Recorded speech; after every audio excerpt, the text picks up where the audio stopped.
We'll go back to Jessica, who is covering the Michael Brown funeral. I guess that gets started at 10, but nothing in this entire ordeal has ever started right on time. So we'll go back with her and get an update from her coming up a little bit later on. But we have a chance to talk with somebody who was directly affected by the events of the last 2 weeks. John Zisser of Zisser Tire is here in studio. John, thanks for joining us. Thank you. Let's go back, I guess it was 2 weeks ago, last night, I guess, right? It's been 2 weeks. The store is open, right? Oh, yes. How long were you closed for before you opened up? We were closed for 2 days. 2 days. 2 days. How has it been since things have opened up? Pretty much a little slow. You know, just pretty not slower, a lot of slower, very slower. I mean, let's a lot slower. A lot we're slower. Probably at 25-30% of what we were doing before. Really?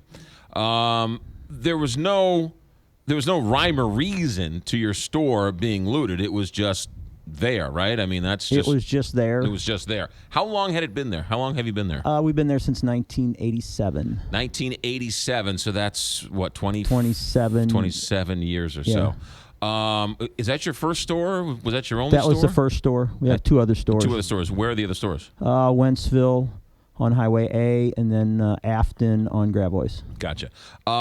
27 years, a fully functioning member of the community. I'm sure you donated money for all sorts of charity events and community events, and you were just a part of the fabric of Ferguson. Yes, yeah, we support local churches and some school activities and just local things. The story that went nationwide was the story, I think it was somebody, John Carney, was on, I think it was somebody from your family told John Carney the story about the actual first night where people took some of the merchandise and then held it for safekeeping and then brought it back the next day. Yes, there was that, and there was some customers were actually in there that locked the place up after the incident, and closed the doors and put cars, because they had all the cars running. I think the police showed up and spoiled their next activity, which was to steal the cars loaded with merchandise. Right, yeah. And so the community came out to protect your store as best it could. Yes. It's almost like it's the best of times and worst of times, right? I mean, it's the worst story in the world, but also you hear stories like that. It's kind of like the best of times and the worst of times. Yes, and there's been a lot of people in the community that have come out, and I had a couple good crying sessions with customers that showed up on Monday. That one gal that couldn't really talk and she just cried, and we had a little session in the parking lot there. It was right. Pretty unique. Yeah, black and white, I'm assuming. Yes. Yeah. So we've all, the last 2 weeks, everyone's tried to separate this as a black and white issue, but I've seen African Americans do extraordinary acts of kindness, and I've seen whites do extraordinary acts of kindness, all to sort of help the community, regardless of the color of somebody's skin. Yes, we've never had an issue at any store, or at the West Florissant store, or any stores I've heard of on West Florissant that had any racial issues ever in the past. Yeah. 25%,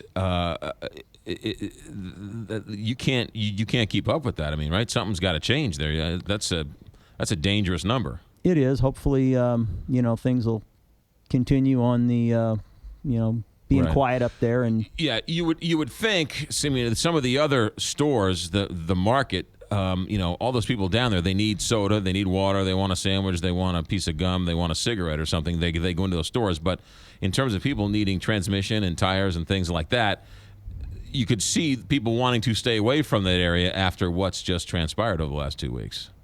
Oh, I can understand that. Yeah. So hopefully now that things are sort of settling down, hopefully it'll sort of get back to some normalcy. Is that what you're seeing, or you're hoping, or what's? We're seeing that. Yeah. Slowly but surely. Yeah. What do you want people to know about Zisser Tire?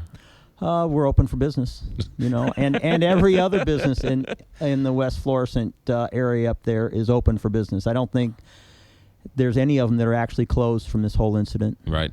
Which I think, as St. Louisans do, we come to support those in need, right? And so you're not looking for anything other than if if you need a transmission or you need tires, Zisser Tires in Ferguson is now open, right? Correct. Yeah. Yes. And so you're not looking for a hand out or a hand up or anything, but we're just there to do what we've always done. Yeah. Now, did you start this, or was this a family business, or had you had this start? My dad retired in 1984. Right. And it was my mother's idea for me to go in business with my father. So I say he retired and went to work. What was he doing that he retired from? He was running a store up on West Florissant for an independent guy that was a B.F. Goodrich operation, you know, back in the 80s. Right. And so he retired from that and then opened up his own Zisser Tire. Yes. Yeah. And he retired and then went straight to work. Starting a small business, and that's what you are, it's not easy.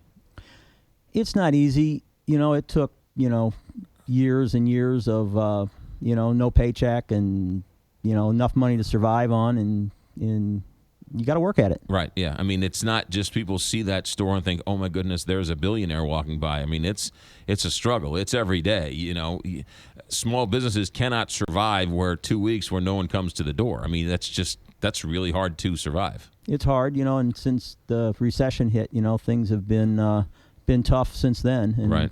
Now it's like we've taken steps backwards. Have you seen business in the other stores grow, saying, people wanting to support you with the other stores coming in and saying, hey, we saw what happened, we're sorry to hear it, but we're here because our transmission's out and we thought we'd take it here?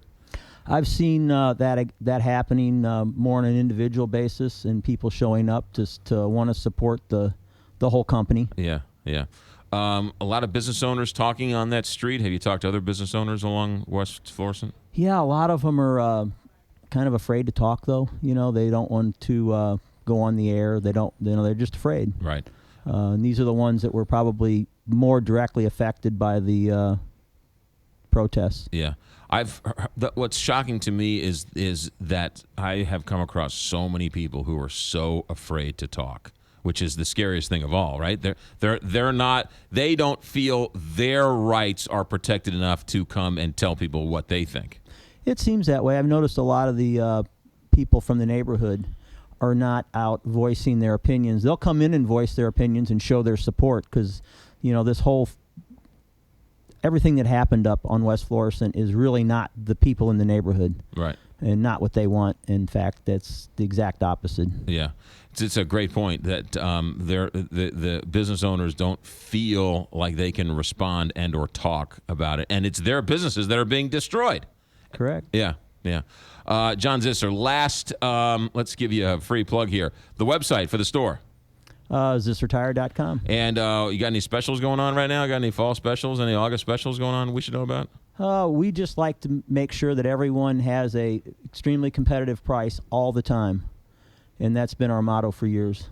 So first opinions, second opinions, let Zisser Tire come and give you a estimate on your car. Yeah. You guys specialize in anything that we should know about? We specialize in performance-type tires is basically what we've done for years. Yeah, gotcha. All right. Zisser Tires, the address? 9990 West Florissant. The phone number? 869-0600. What's that phone number again? 314-869-0600. And the website? ZisserTire.com. And what are your hours of operation? 8 to 6 Monday through Friday and 8 to 3 on Saturday. There you go. John, thanks for coming in. Good luck to you. Thank you. You got it. Back in a moment. Big 550.